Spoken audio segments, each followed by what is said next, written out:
অস্থির জীবন আমরা চাই না। এই কোরআন আমাদেরকে অস্থির সময়ে স্বস্তির বাণী শোনায়, ঠিক কিনা? কিসের বাণী শোনায়?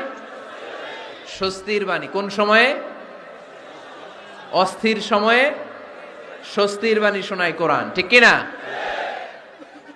এজন্য আজকের প্রথম মেসেজ হচ্ছে, কারো বাসায় গেলে পারমিশন নিতে হবে। দরজার সামনে যেয়ে আগে সালাম দিবেন 3 বার। কয়বার?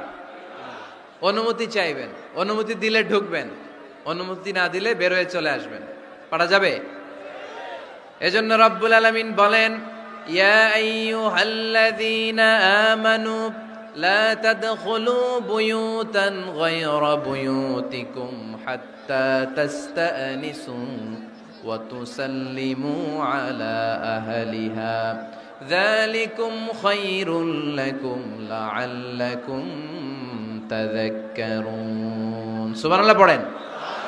আল্লাহ ডেকে বললেন, ও ঈমানদারেরা শোনো শোনো, তোমরা যখন অন্য কারো বাড়িতে যাবে, খবরদার অনুমতি না নিয়ে, সালাম না দিয়ে ঘরে ঢুকে যেও না।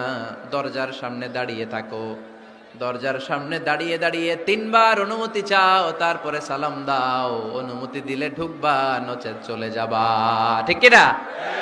এই আইনটা কার?